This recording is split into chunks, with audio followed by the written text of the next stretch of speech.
दोस्तों, मुझे नहीं पता आपको क्या फील होता है, पर मुझे ये फील होता है कि आजकल के न्यूज़पेपर्स अगर आप सुबह पढ़ते हैं तो काफ़ी डिप्रेसिंग फील होता है। अंदर से गुस्सा आता है, इरिटेशन होती है, घुटन होती है। न्यूज़पेपर्स एक ज़माने में हम इतने इतने कॉन्शियस थे कि सुबह हम वेट करते थे कि न्यूज़पेपर वाला आया कि नहीं आया, जाके बाहर खड़े होकर देखते थे। आजकल न्यूज़पेपर्स पढ़ना थोड़ा सा मैं अवॉइड करता हूँ, लेकिन पढ़ना पड़ता है। अब मैं क्यों कह रहा हूँ डिप्रेसिंग, देखिए कल मैंने पेपर पढ़ा था और कल मैंने एक न्यूज़ भी डाली थी कि इसमें पढ़ा था कि 4 धामों में 40 दिनों में 4 हेलीकॉप्टर क्रैश हो गए वहाँ पर, तीर्थ यात्रियों को लेकर जाने वाले। और आज क्या पढ़ा मैंने, मणिपुर फिर सुलगा, 5 जेलों में कर्फ्यू लगा दिया गया। मणिपुर मुझे आज तक समझ में नहीं आया कि हमारे देश का हिस्सा है या नहीं है। मैं जानता हूं आसाम हमेशा हमसे दूर रहा है, पिछली सरकार ने उन्हें बहुत दूर रखा है। नॉर्थ को बनाया, ईस्ट को बनाया, वेस्ट को बनाया, साउथ को बनाया, लेकिन ईस्ट किसी भी हिसाब से इतना दूर रखा गया था कि अरुणाचल में चाइना घुस गया और उससे लड़ने के लिए हमको बहुत ही मशक्कत करनी पड़ी थी। मोदी जी की सरकार में ईस्ट को काफ़ी बढ़ोतरी मिली है, काफ़ी टूरिज्म को भी बढ़ाया जा रहा है, जाना आना इजी होता जा रहा है। लेकिन मैं ये कह रहा हूँ, मणिपुर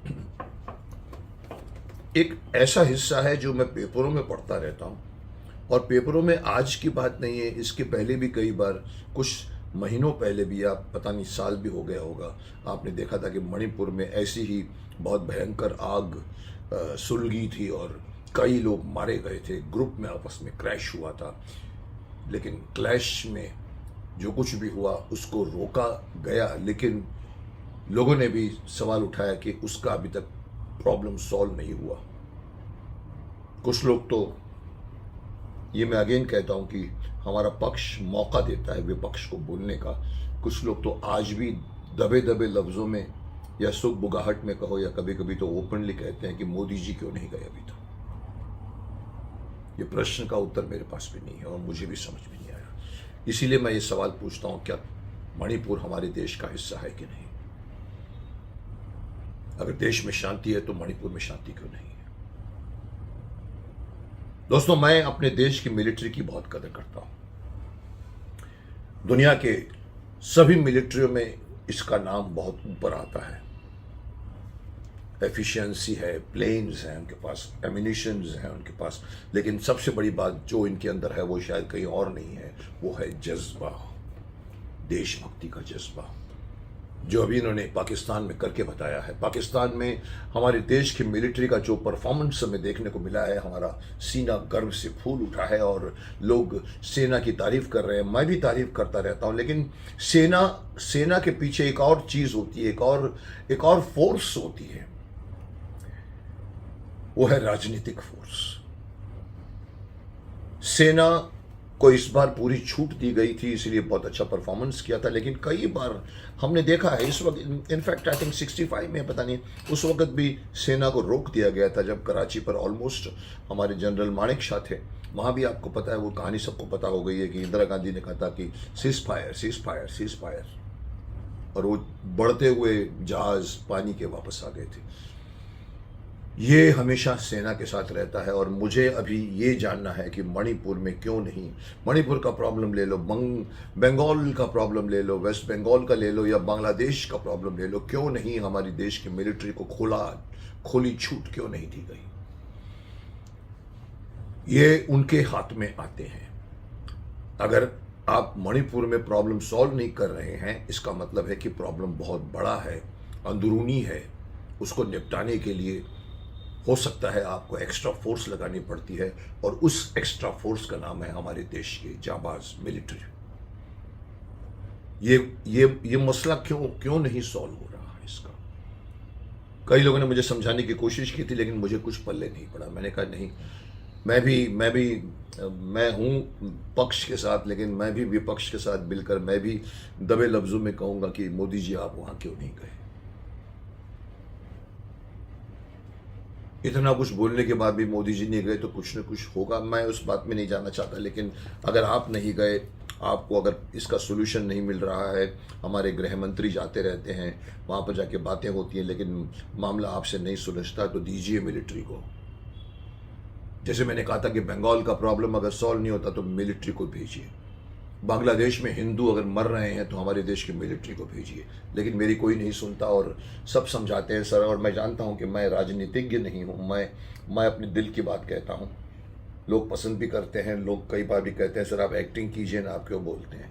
अरे साहब, एक्टर के अंदर भी दिमाग होता है और मैं अपने दिमाग का इस्तेमाल करता हूं, और मैं एक नागरिक हूं, नागरिक के नाते बोल रहा हूं, देश का सिटीजन हूं, सिटीजन के नाते बोल रहा हूं। और मैं कहूँगा कि देश का हर बंदा, चाहे वो क्रिकेटर हो, चाहे वो डॉक्टर हो, चाहे वो वकील हो, चाहे वो इंजीनियर हो, किसान हो, इवन झाड़ू मारने वाला हो, वो हमारा नागरिक है और हर को बोलने का हक है।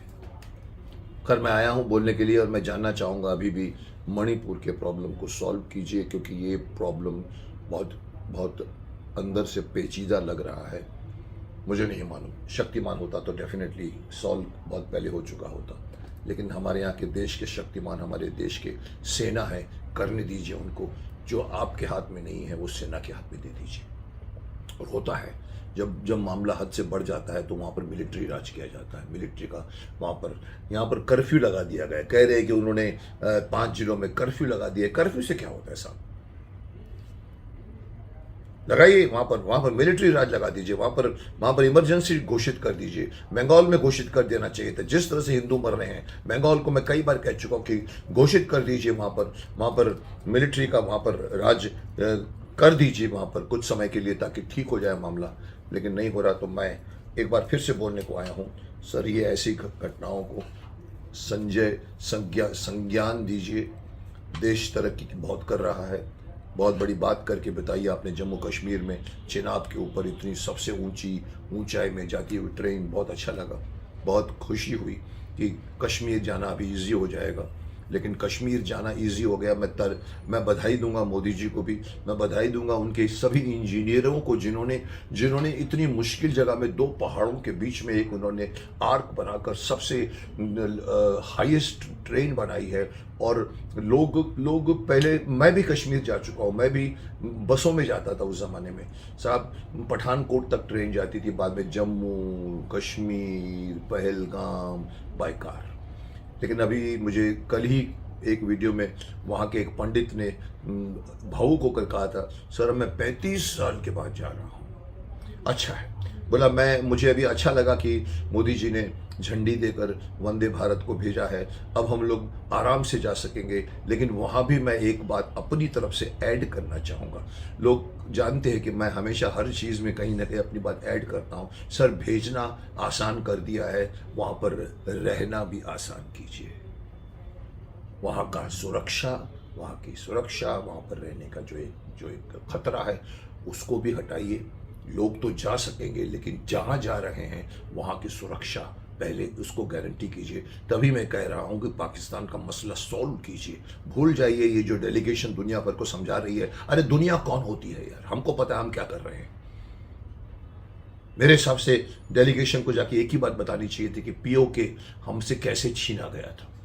सरदार पटेल के बोलने के बावजूद मोदी, हमारे जो उस टाइम के पीएम, जो गुलाब का फूल लगाते थे यहाँ पर, और माउंटबेटन के साथ मिलकर एक जो बहुत बड़ी साजिश कहूँगा मैं उसको, हमारे को यूएन से बुलवाकर उन लोगों को वहीं रहने दिया, उसको हासिल कीजिए साहब।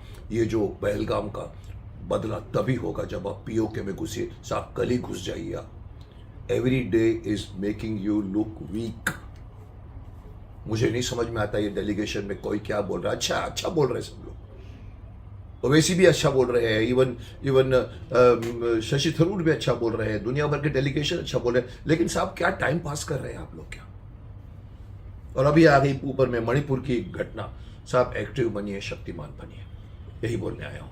किसी को अच्छा लगे ना लगे मुझे नहीं मालूम, लेकिन मैं बोल जाता हूँ और मैं चाहूँगा कि हर बंदा बोले इसके ऊपर।